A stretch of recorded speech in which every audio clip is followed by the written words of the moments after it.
Today's podcast is brought to you by McAllister's Deli in Carbondale, featuring some of the best sweet tea in the Midwest, soups, salads, spuds, and much more. That's McAllister's Deli in Carbondale.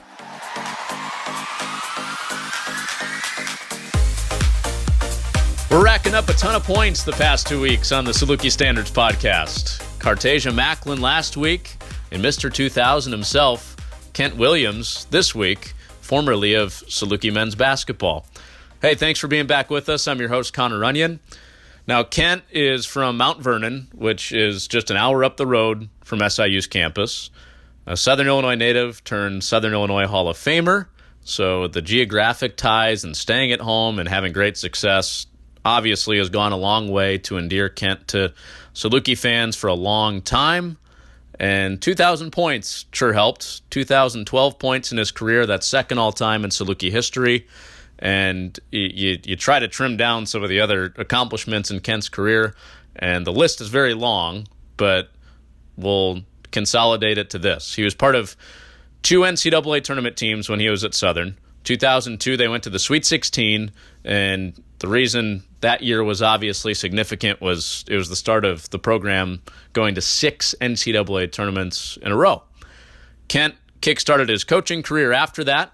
He was an assistant at Purdue, Missouri State, and Tennessee, and he's worked or played for big-time college basketball coaching names such as Konzo Martin, who's now the head coach at Missouri, Matt Painter, the former Saluki head coach, and now Purdue's head coach, and Bruce Weber, the former Saluki head coach, turned Illinois and now Kansas State head coach.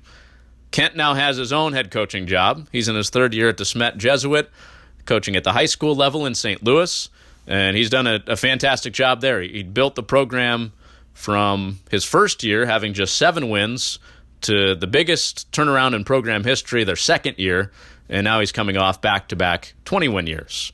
So we'll dive into a whole lot of that and much more in this conversation. Hope you enjoy it with Kent Williams. I'm sure somebody along the line has brought this up to you, what Marcus Domask did at SIU this year. He was the freshman of the year in the conference, and that's drawn some comparisons to what you did early on in your career. Have you had a chance to check out his game at all? I have. I've seen a few games. Obviously, he had a great freshman year. I didn't get to watch as much as I would liked. Really kind of honed in as it got late in the season, and he was kind of making a big run late there as well. And but one thing, with freshmen, you can hit that wall, and I know he hit the wall in a couple of games and been there. We've all been there, and the scouting report starts to lock in on you a little bit more, and they find out what you can or can't do, and the minutes of the season start to build up. So I'm sure he's excited to improve on that and develop his game in other ways so he can be just as dominant as a sophomore. Do you see some similarities to your game when you watch him?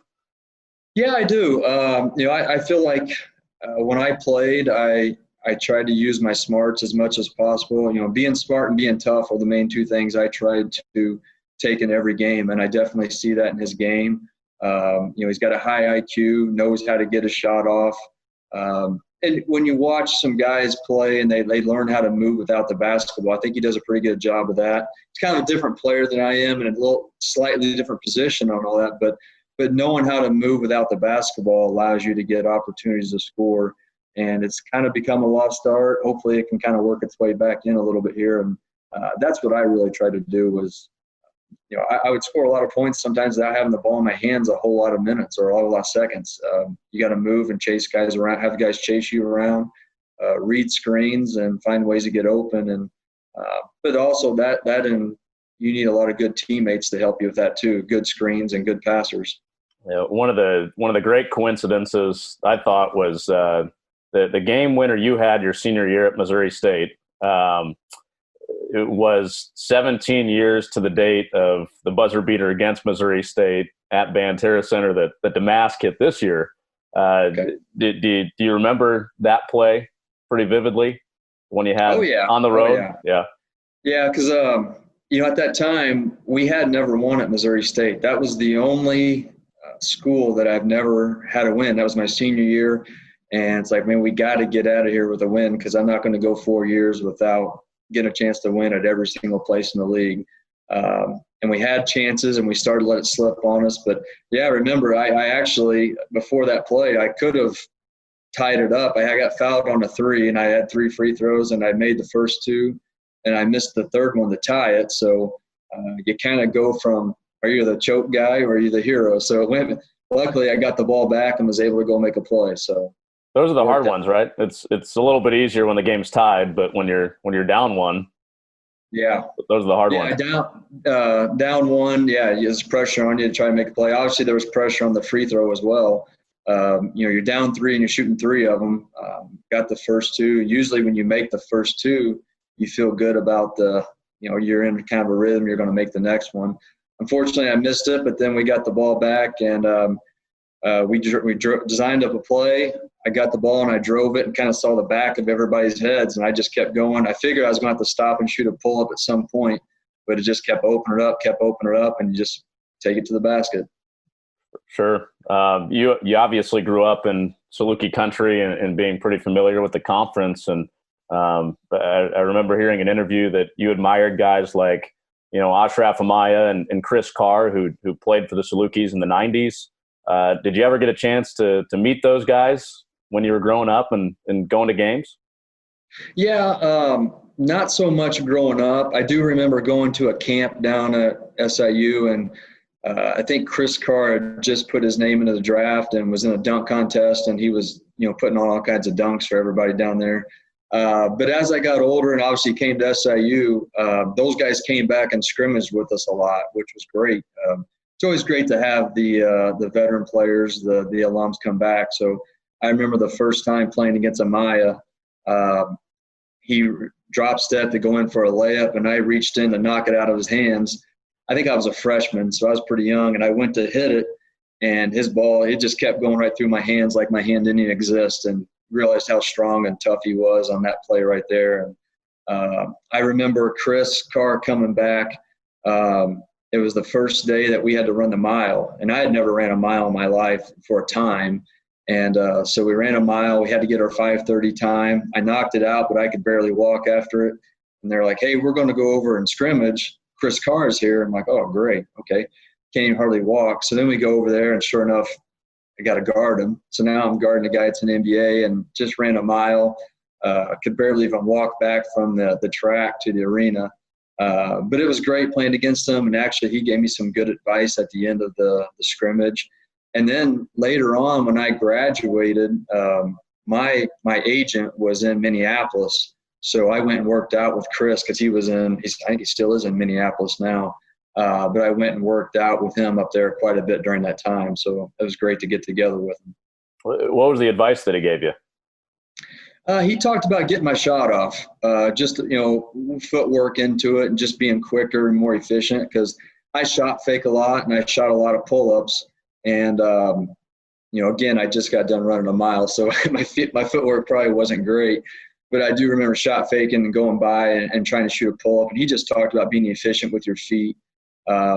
Sometimes it's important to go really far away to get separation. And sometimes if the guy flies by you, it's just a quick pull-up so you don't give time for the defense, the help defense to come into the play and contest your shot. So something small, but, little things like that stick with you.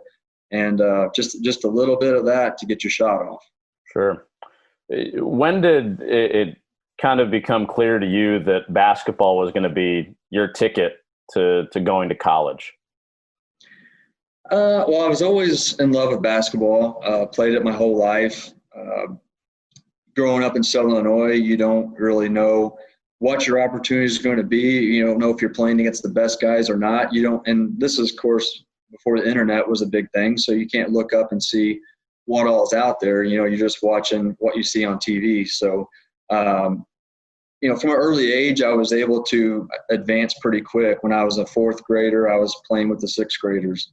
In junior high, I played up with the eighth graders as a seventh grader. My freshman year, I started varsity. So I was always getting that opportunity to play up and get challenged.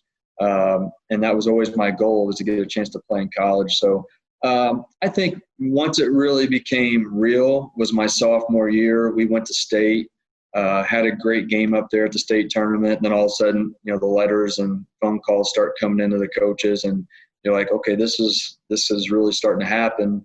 And for me, that was a motivating factor. So some people get complacent with it and see the success and think they've made it. But for me, it was like, all right, well, let's see how far I can take this thing. But I also played baseball. So, and I originally signed to play basketball and baseball at SIU.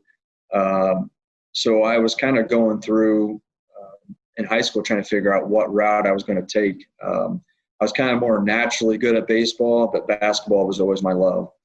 So you and Darren Brooks, there was a possibility that you both could have ended up being two sporters, playing baseball and basketball at Southern. Yeah, and we had Brandon Mells at one point who actually did go play a little bit of baseball for SIU. So I had quite a few guys on the basketball team that had a love for the game of baseball and played. But yeah, it's just kind of got to that point where which one I'm going to do. I think a lot of people expected that I was going to do basketball just because it's a more high-profile sport. People knew me more from basketball than they did from baseball. And obviously it's going to pay, full ride, where baseball a lot of times is you get a percentage of the scholarship. So it kind of makes it a little easier for you on that end of it. But I did want to make sure I was going to go the route where I felt like I was going to have the most success and enjoy.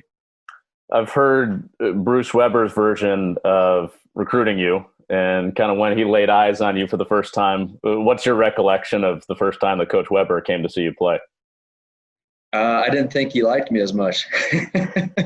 Now, obviously, he saw me a couple times later, and I scored 48 points, and he got a little excited about that. But I felt like he was told to recruit me, that I was the guy in Southern Illinois, and he was coming from Big Ten school. And I think at first I was like, well, I got to win him over or prove to him. And I mean, you kind of got to do that in recruiting anyways with every coach that's recruiting you. But I was getting recruited by Coach Heron and Coach Watson from the previous staff.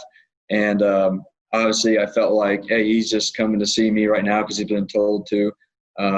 Maybe he's just offered me because he feels like, all right, he's been told to. But after a while, I mean, we had a good relationship going, felt good about it. And I still even felt like when I committed that he had never seen me play my best basketball. And then sure enough, he came to the game in St. Louis and I scored 48 in the shootout. And he was a little more excited from that point on every time he talked to me. So I'm wondering if this is the same game. The story that I've heard is that he started out at the top of the bleachers. You scored 12 and a quarter. Then he moves down a little bit further. You got 25 at half. And then by the end of the game, he's down on press row. Yeah. Sporting his Saluki gear so everybody can see him and you can see him. Yeah. Oh, that was the same game. Yeah. It was at the the KMOX shootout. I know it's had different names in the past, but it was at the Savas Center, the same place that the Missouri Valley Tournaments played at. I think he was like way up top, just trying not to be noticed, just kind of peeking and seeing me play. And then the better I played, the more he crept his way down. And I didn't even know he was at the game, to be honest. I mean, sometimes they just pop in and see you play. I don't even think he told me he was coming, but he did find me after the game and talk to me. I was going to ask you, as he got closer and closer, I wondered if you could kind of peek over and see this guy moving closer to the court. But well, when you're in high school, you're not used to playing in a huge arena like that in front of 10,000 people. So everything was just kind of a blur at that moment. Not used to playing in those types of environments. Forget the basketball part of it for a second. What was it like in your experience being a student at SIU? For me, from the student side of it, for one, I had a lot of people I already knew from growing up in Southern Illinois. A lot of Mount Vernon people, a lot of people I knew from other communities were there. People I played against, whether it was junior high or high school or different sports, ended up in your classes or in your dorms, things like that. So for me, it was fun because I just had so much in common with so many people and related in different areas, whatever it was. So just to kind of run into people and get to know them at a different level than what I did in high school or even at a younger age. But then kind of going through, just as a student with what we were doing from a basketball standpoint, when our program started to take off, going into my junior year when we went to Sweet 16, there was definitely a difference in the campus life and just walking across campus and people recognizing you.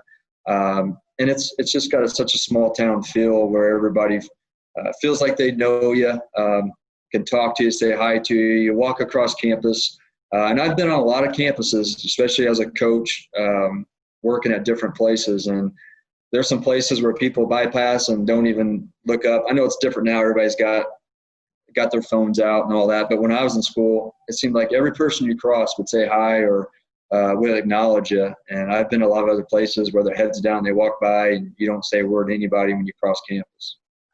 I'm sure there was a level of celebrity for you. You mentioned people recognizing you, but you guys go on to do what you do, and you do what you do individually. What was that like to be recognizable because of what you were achieving?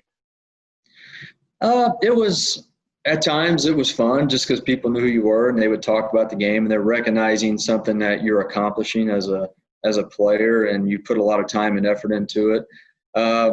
There's other times where it's probably like this for anybody else, but whether you're at a bar or you're anywhere else, some people try to get at you a little bit, or this guy that maybe I played against in high school is bitter about something and wants to prove a point to you, whatever.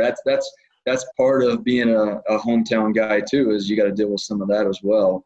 Whereas if you come from a couple states away, nobody really knows you, they don't know anything about you in the past, there's none of that. So I was kind of a quiet guy, though. I especially my senior year, I stayed off campus, pretty far away from everything. Just, I liked my peace and quiet, just to be away from everything. But obviously there's times where you can't get away from it. But it was fun. It was fun because I was there when nobody cared.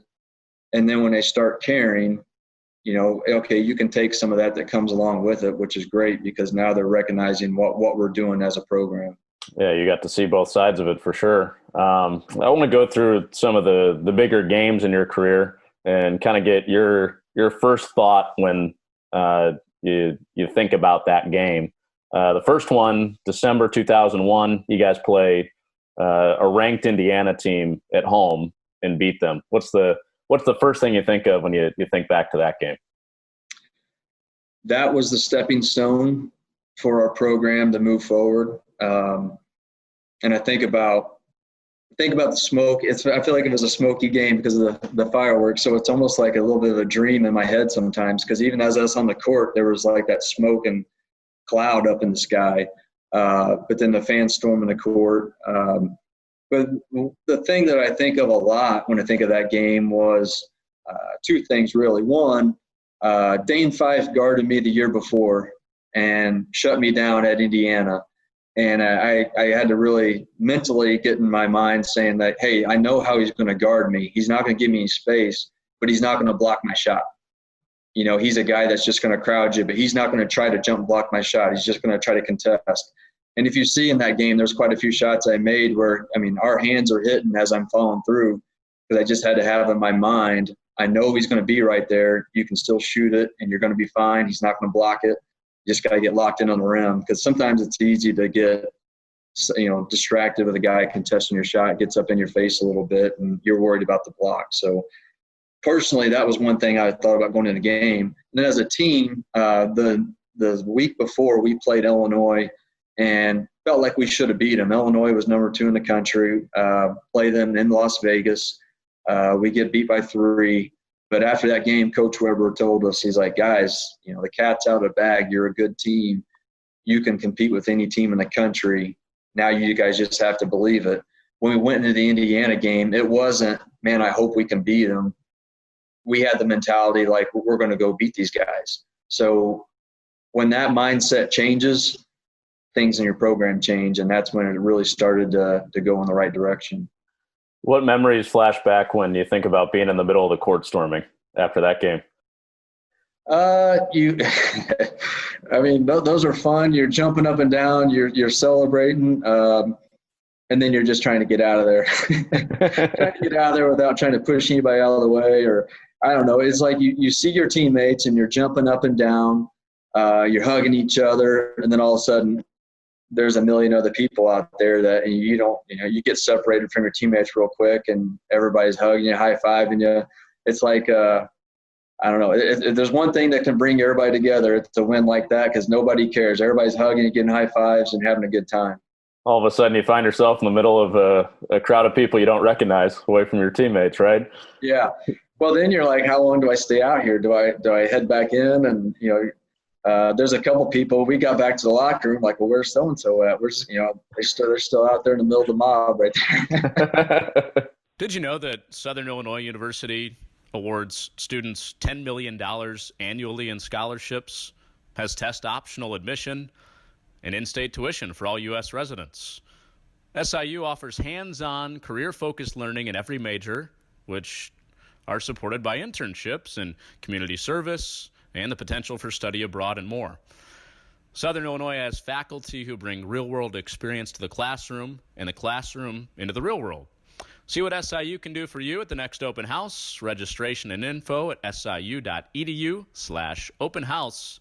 Exploring options. That's a Saluki. We'll fast forward to that following March. You guys go to the NCAA tournament. Of course, that was your Sweet 16 year. Want to ask you about the second round game. You guys are down 18, 19 points against Georgia, come all the way back and beat an SEC team. What's the first thing that comes to mind with that win? Is Coach Weber in the timeout saying, "You better not embarrass our program"? When you're down by 18 points. We're down by 18. Yeah, he was saying, you guys got to buy in. It was just basically saying, hey, we're down 19. There's nothing to lose now. But he talked about we can't get it all back right away. Let's start chipping away. And we always talked about this a lot. And this was the time that you saw it happen and felt it. But so every media timeout, you basically got 4 to 5 minutes to put on a run. And he said, just try to win each media timeout, each 5-minute war, by 2 or 3 points, and we'll chip away at this thing. Well, we were winning by 5 or 6 each media timeout. By the time halftime came around, I think we were just down 3, but we went in the locker room like we were going to win. And again, kind of back when I was talking about the Indiana game, we got that momentum going into halftime. Like, you know what? They relaxed, we got rolling, and now we feel good about this. We're going to knock these guys off. And then one of my biggest shots I had in my career was in that game where I think we were up 1 or 2, and the shot clock was winding down, and I came off a screen at the end of the shot clock with about 2 minutes to go and hit a 3. The cool thing about that shot in the game was Illinois and Creighton played right before us. So all of their fans are there and rooting for us, and we got our fans playing Georgia. There's nobody really there rooting for Georgia.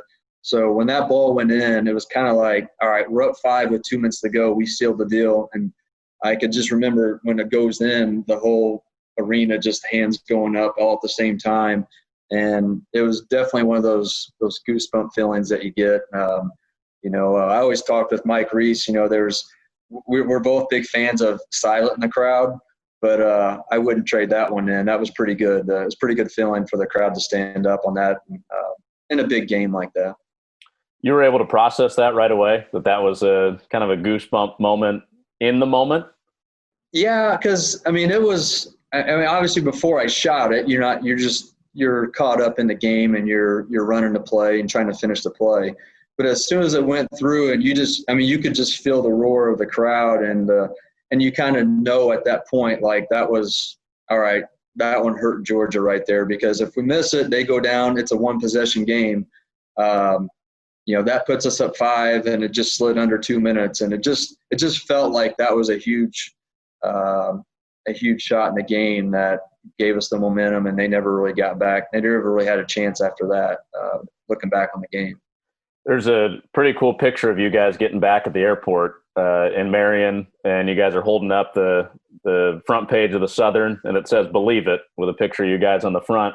What was the reception like when you guys got back to town, knowing that you're going to the Sweet 16? Well, we were getting word that there was a bunch of people at the airport, and I'm not sure how we were getting it or who it was coming from, but I just remember them telling us, hey, there's going to be a lot of people at the airport. Well, when we landed, we were looking out through the windows like, I don't see anybody. Like, there's nobody here. Like, whoever's telling us just, making up stuff. But as soon as we got off the airport and started walking into the little terminal area there, it was just packed wall to wall with people. I mean, I guess you just couldn't see them from where we were at on the airplane. But just the reception and the welcoming of that was obviously it was a great feeling. And there's a lot of feelings that you have on the court when you win and you accomplish something. But then to come back and get to share it with the fan base and the community and just see how excited everybody was and doing something that, our program hadn't done in a long time. It was definitely a special feeling, and just seeing faces in the crowd going through it and taking a bunch of pictures and everything. And I tell you what, that whole week, just to try to get ready for UConn was it was a challenge, because there was a lot you had to kind of push off to the side and focus on the task at hand. When do you feel like you were finally able to move on from that, if at all? Yeah, well, we moved on, but it was a quick turnaround. And I don't remember if we played on Thursday or Friday of the next week, but we were a Sunday game. So we were one of the last games to get completed. So Monday was like, man, okay, there's no more celebrating. We got to get back to it. But there's press conferences before every practice. One practice got cut short because there was a press conference set for after it, and Coach Weber's like, we're not done with practice yet. We need to keep going. It was just kind of a chaotic time.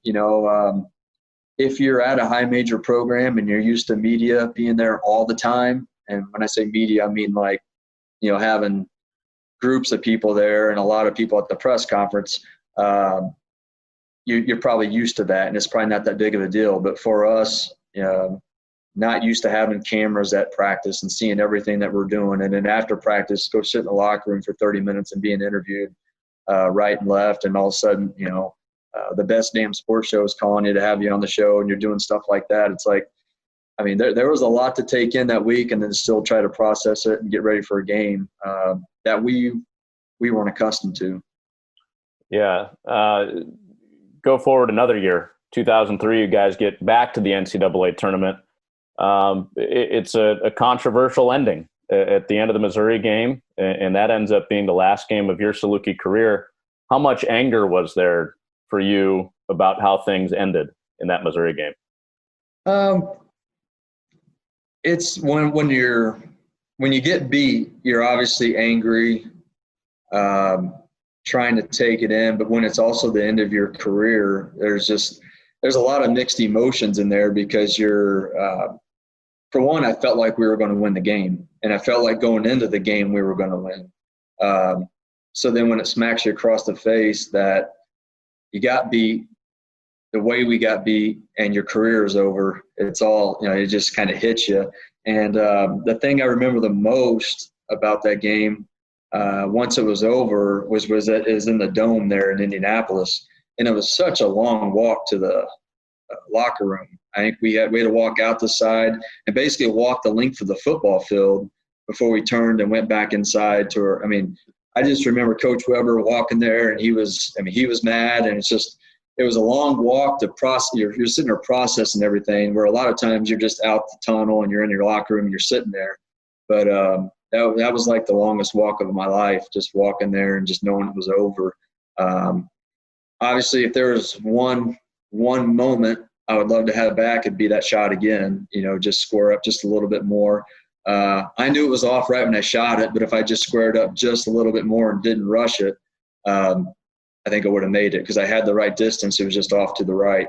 But you're kind of rushing the shot to make sure you get it off to give it a chance, instead of going back and saying, hey, you didn't get the shot off and all that. So, and I remember Coach Weber drawing up the play at the end, and Brad Korn was taking the ball out, and he just said, hey, get open because I'm coming to you.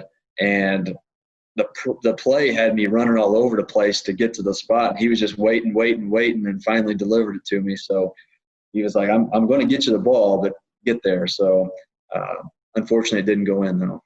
Yeah. You still think about that one a lot to this day? Yeah, it comes up across your mind every once in a while.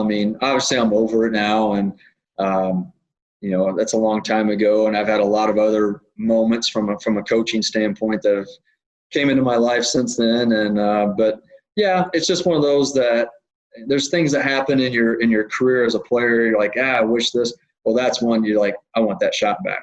I want that one opportunity back. And when you miss it like that, but hey, that's no matter what. Unless you win the national championship, you usually end on a sad note. So. Yep, good point. A lot gets made of your scoring, deservedly so, scoring over 2,000 points, second all-time in Saluki history. But let's talk about your defense a little bit. Who do you feel like the best player is that you ever guarded? That I had to guard? Yeah.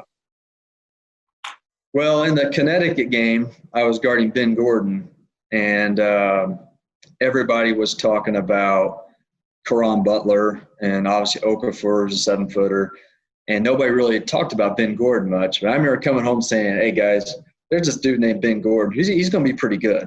Like, he crossed me over so fast. I was going one way, he was going the other, and I didn't even know where he went, and pulled up. And then sure enough, 2 years later, they win a national title, and he's one of the top picks in the NBA draft. So he was a tough one to guard. The quick guys like that were tough. For me, if they moved out the ball, I was pretty good at staying with guys. I was pretty good at sliding over, taking charges, and doing more of the team defense stuff. But definitely Ben Gordon ranks up there as one of the toughest ones to try to guard in an actual game. I know I've played pickup games and played in other events where I've had other guys, but during my college career, he was pretty tough. Yeah. So you weren't surprised when he went on and was pretty good with the Bulls for a while too, then? Not at all. Yeah. Yeah. In your Hall of Fame speech at the conference last year, you kind of made an allusion to blood, sweat, and tears and said, there was a lot of blood in my career too. And you guys had this identity as floor burn you. What's the worst floor burn you ever got? Oh, man. Probably in practice. Because I probably did more of that stuff in practice I did even in the games. But because I had stitches probably 3 or 4 different times, but probably the worst one in a game, and I guess it's not technically a floor burn or whatever, but when I took the elbow in the Creighton game my junior year at home, Roland Roberts and myself both got hit like on the same play, or maybe he got hit a couple minutes before me, but we're both sitting on the sidelines bleeding, and then we both had to go back to the train room and get stitched up and get back out there. So we're both sitting there at the same time, and we both know we're missing the game and don't know what's going on. It's a big-time game, obviously, but, Doc Knapp got there, gave me the shot, stitched up my eyebrow, got back out there. It felt like my eye was just so swollen and just kept on playing through it. But it's kind of like, I don't know, just something was over the top of my eye the whole time, and like I couldn't see real clear. And I don't know, like a Rocky moment or something like that, like just cut me. But I don't know. It was a fun game though, and obviously once you kind of got back in the flow and started feeling it, it was good. But it was a weird feeling to go to the locker room, get stitched up, and then know that you missed quite a bit of it, and then try to jump back into the flow of the game. And it took me a while to get back in the flow of that game. Moving on to your coaching career, you think about who you've played for and who you've coached for too. Weber, Painter, Martin, some big time names in college basketball still to this day. What influence have those three had on you now that you've become a high school head coach? Yeah.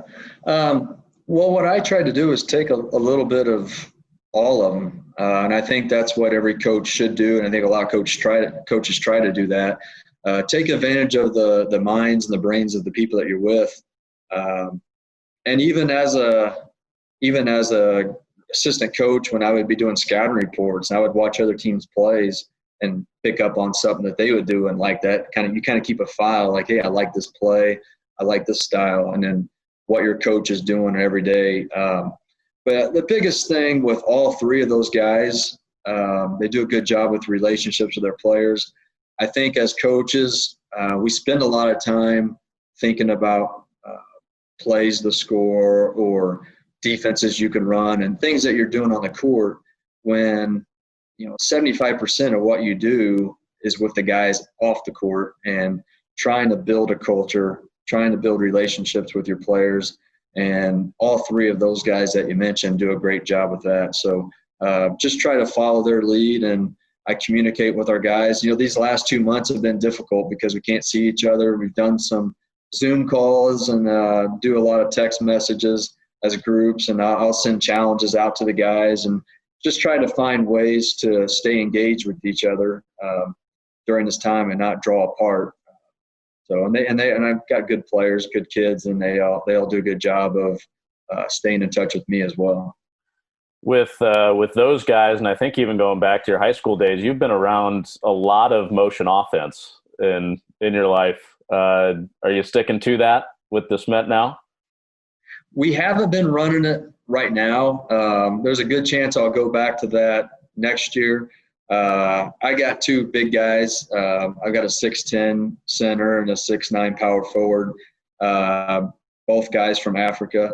And, I didn't know early on how well they'd be able to pick up on motion. And they're two of my better players, obviously. So I've tried to create stuff that's geared a little bit more around post play and getting those guys moving and screening and diving and just having them still kind of using motion principles. And I have a lot of motion parts I use in my offense, but try to gear it a little bit more around those guys and what's a little easier for them.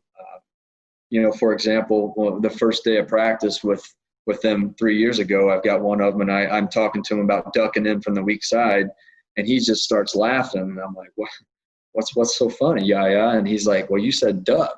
And he's thinking of an animal. And I'm like, all right. So right then I know I can't run motion with these guys because they have even the terminology. I had to tone it down to make sure they understood exactly what I was saying. But both very gifted players, but I haven't done as much motion just because of those guys. But I do think I'll have a really good group for motion the next few years once they're gone, because I've got some good guards that are smart and know how to come off screens and shoot it and read screens. You inherited a program your first year, 3 years ago. You guys win just 7 games. And then year 2, you're playing for a district championship, win 23. And then you guys are back at that level with 20 wins and playing for a district championship again this year. What's been key for you in kind of building a program from the ground up? Well, just trying to give for one, as a coach, you want to make sure your players understand, who you are and what you want to be in your identity, and try and develop a little more toughness in them. And then also, no matter who you are as a coach or who you're coaching, it takes time for them to understand exactly what you want and time for it to get across to them. I got the job late. I didn't get the job until basically September 1st. So I didn't even have a summer to prepare with these guys. So putting in an offense, putting in a program, putting in everything that we wanted to do was just all really quick, jumping into that first season.